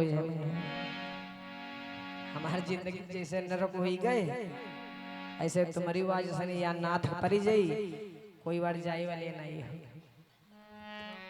यह बात हम नहीं करें, ये विद्वान लोग कह रहे हैं कि पाँव में बेड़ी पड़ते है या ढोल बजाए बजाए, खूब बजत है ढोलक जब विवाह होता है।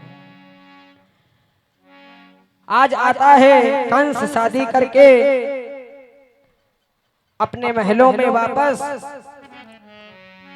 अब अपनी बहन देवकी के लिए भी एक वर की तलाश करता है। तो चाणूर से कहता है मंत्रीवर अब ऐसा करो कोई लड़का अच्छा खासा देख के यहाँ देवकी के भी हाथ पीले कर दे। तो कहा लड़का तो एक है, बहुत अच्छा है, बहुत सुंदर है, लेकिन वही के 10 बिहाव पहले सोई चुके हैं। कहन कोई बात नहीं, 10 हो ही चुके हैं तो हम कर दिवा लड़का अच्छा हो बस। वो है कौन? तो कहा वो सूरसेन का बेटा सबसे बड़ा वाला है जिसका नाम है वसुदेव। बोले 10 सुत सूर सेन के जाए, 10 सुत सूर सेन के जाए।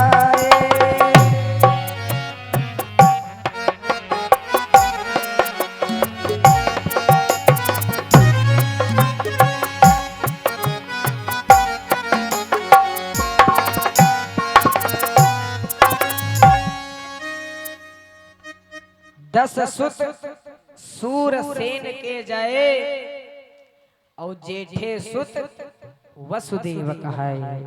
10 लड़कन में यहाँ सबसे बड़े वाले हैं, लेकिन उनके 10-11 बिहाव पहले सुई चुके हैं। तो कंस कहेला कोई बात नहीं, अगर दत्ते बिहाव हो चुके हैं, खानदान अच्छा है तो हम हो देव के बिहाव कह दी।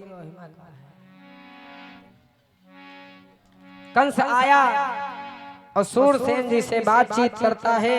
शादी पक्की हो गई और शादी पक्की होने के बाद ये बारात सज धज करके मथुरा को धीरे धीरे पहुंच रही है। और तब जब शादी होती रहे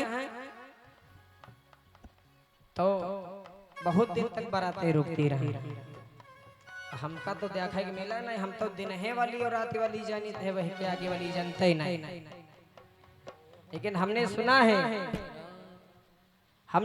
है कि पहले की बारातें 3 दिन, 5 दिन, 7 दिन, 9 दिन, 11 दिन, 13 दिन, 21 दिन, 25 दिन ऐसे बारातें रुकती रही, नहीं रुकती रही।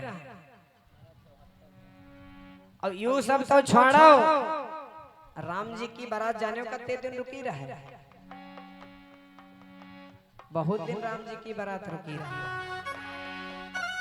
अरे 74 दिन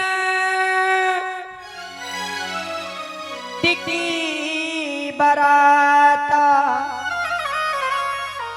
तब हो प्रेम नहीं हृदय समाता। राम जी की बारात पहुंचे के बाद मिथिला में 74 दिन रुकी रहे। 74 दिन।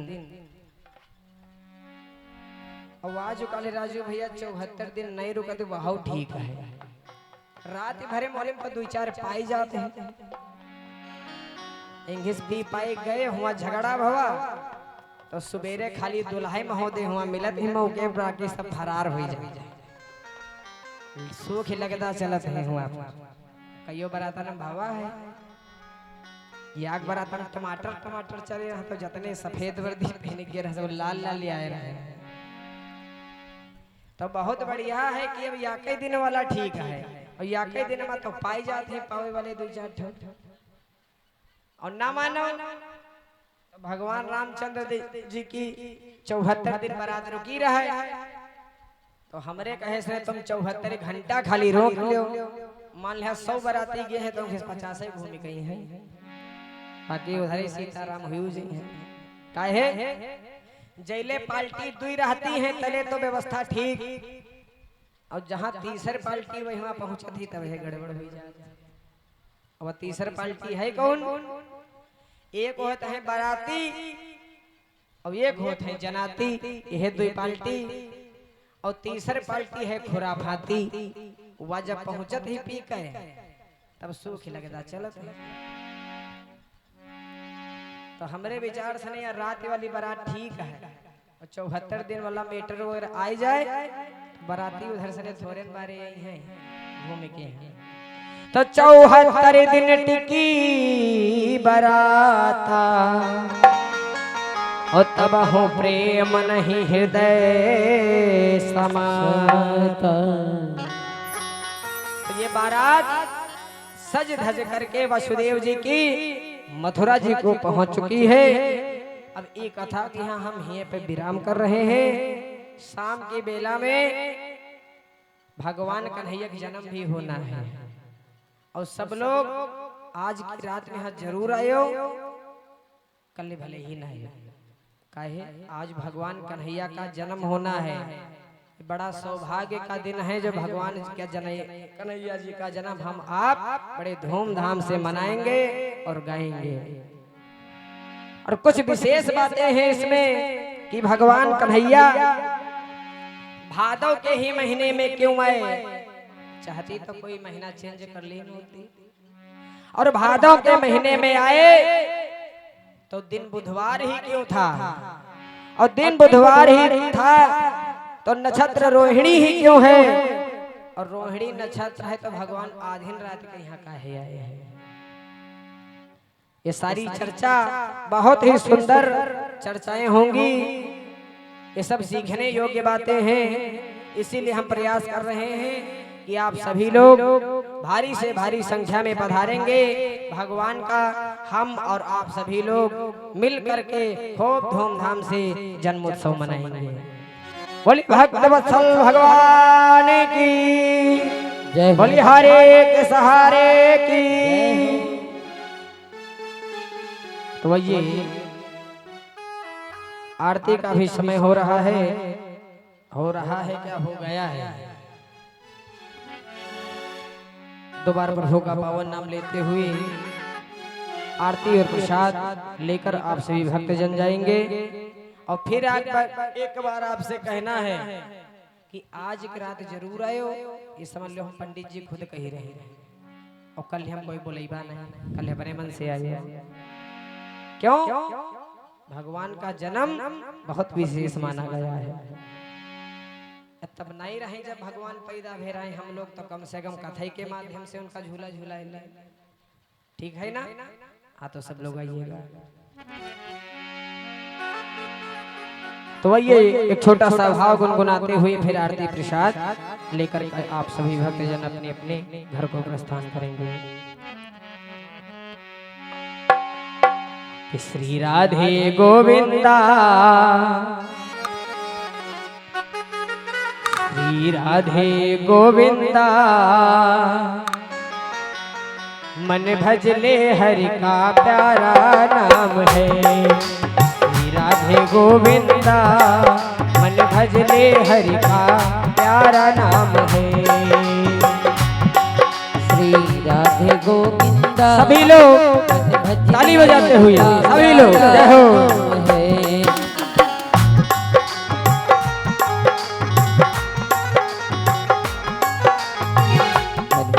गोपाला हरि का प्यारा नाम है, गोपाला हरि का प्यारा नाम है।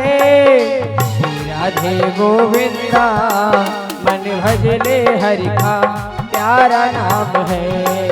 श्री राधे गोविंदा, मन भजले हरि का प्यारा नाम है। जय नंद लाला जय गोपाला बोलो, जय नंद लाला जय गोपाला, जय नंद लाला जय गोपाला। गोपाला हरि का प्यारा नाम है, नंद लाला हरि का प्यारा नाम है। श्री राधे गोविंदा, मन भजले हरि का प्यारा नाम है। श्री राधे गोविंदा, मन भजले हरि का प्यारा नाम है। बोलिए भक्त वत्सल भगवान की जय हो, बोलिए आज के आनंद की जय। अब सभी लोग अपने अपने स्थान। भगवान की है आरती, पापियों को पाप से है तारती। श्री भागवत भगवान की है आरती, पापियों को पाप से है तारती। ये अमर ग्रंथ ये मुक्ति पंथ ये पंचम वेद निराला, नव ज्योति जलाने वाला, नव ज्योति जगाने वाला, नव ज्योति जगाने वाला। ये अमर ग्रंथ ये मुक्ति पंथ ये पंचम वेदिनी रहला नवजोत जगाने वाला अब ज्योति जगाने वाला, नव ज्योति जगाने वाला। हरि नाम यही हरि धाम यही हरि नाम यही हरि धाम यही, यही जग मंगल की आरती पापियों को पाप से है तारती। श्री भागवत भगवान की है आरती, पापियों को पाप से है तारती।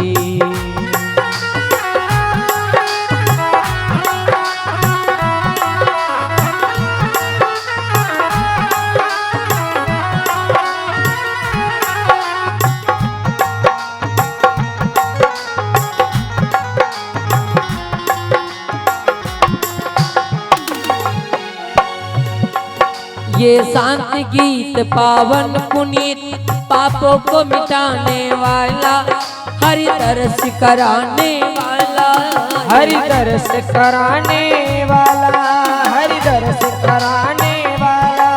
ये शांति गीत पावन पुनीत पापों को मिटाने वाला, हरि दर्श कराने वाला, हरि दर्श कराने वाला, हरि दर्श कराने वाला।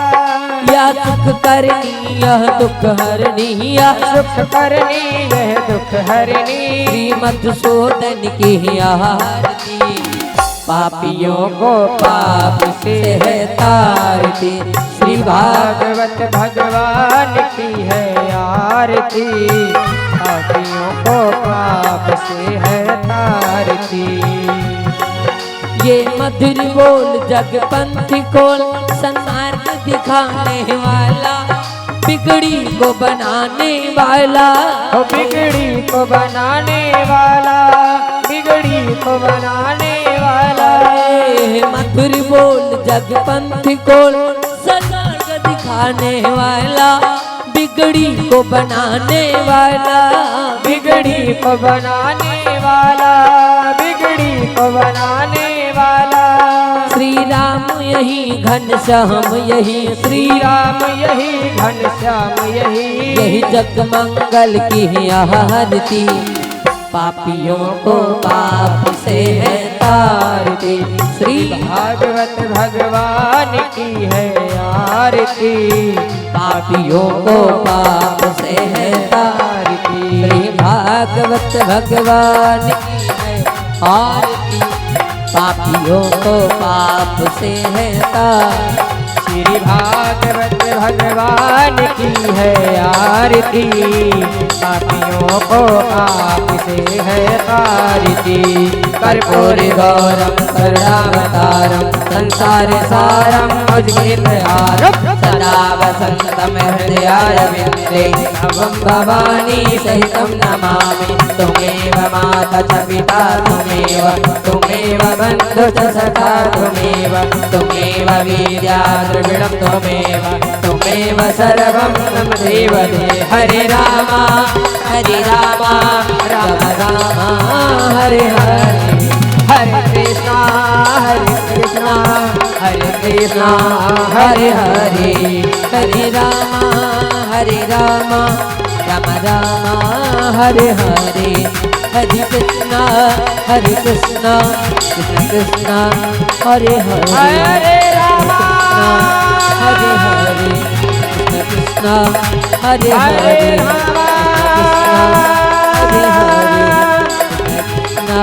हरे हरे कृष्ण कृष्ण हरे